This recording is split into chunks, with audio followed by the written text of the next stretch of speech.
Salut à toutes et à tous, c'est Revain, on se retrouve sur Transformice comme chaque samedi, ou presque, pour un nouvel event guide. Vous avez dû voir l'apparition hier d'une nouvelle carte événement, celui-ci étant un événement dino.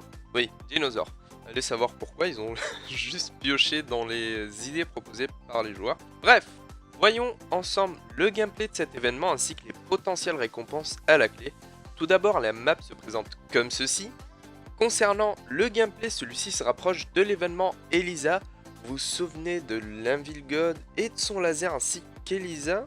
Voilà, celui-ci. Eh bien, il vous faudra, tout comme cet événement, apporter non pas des plumes, mais des engrenages à droite de la carte. Il n'y a pas besoin d'appuyer sur espace, seulement de se placer devant la machine à remonter le temps. Il y a 3 engrenages sur la carte et vous ne pouvez en avoir qu'un sur vous. Une fois les 3 apportés, il vous faudra compter sur les autres pour remplir la jauge se trouvant au-dessus de la machine. Autant dire que dans un salon composé en majorité de joueurs débutants et de joueurs ne connaissant pas l'existence des événements, ajoutez à ça la difficulté de la carte, pas si difficile mais pour les nouveaux joueurs, je vous assure que le collier en lave, c'est un enfer pour eux. Donc, ce que je peux vous conseiller pour faire la carte rapidement et sans mourir, c'est de suivre ce tracé, cette méthode. Première patte en trempeau. On fait attention bien sûr à ne pas toucher le collier. Et on atteint la plateforme en haut. On prend l'engrenage, puis on va le déposer.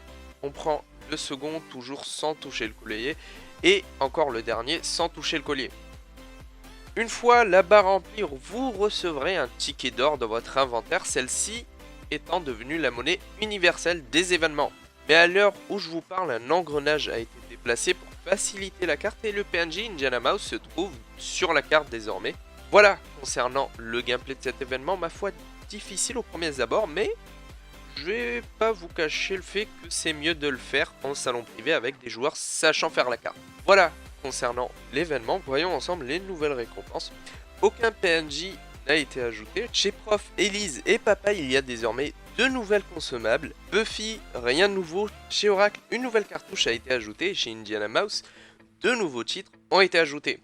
Donc, au bout de 20 tickets d'or, ce sera le titre Souris préhistorique. Au bout de 50, le titre Tyranno Mouse. Et à 150 plumes, la cartouche Shaman chez Oracle, je le rappelle. Voilà concernant les récompenses qui auront tous la même monnaie désormais.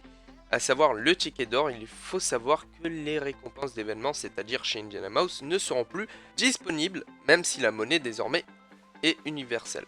Elles changeront donc au fil des événements, il vous faudra les acquérir avant la fin de l'événement en cours. Celui-ci dure 2 semaines, donc vous avez largement le temps. Voyons maintenant les nouveautés, une fourrure et 2 items ont été ajoutés. Je trouve la fourrure vachement sympa. Celle-ci achetable uniquement au fromage et il y en aura d'autres dans le futur. Un joli marteau dans la bouche, voilà. Et la superbe coiffe de Triceratops. Waouh! Voilà, comment être magnifique en toutes circonstances.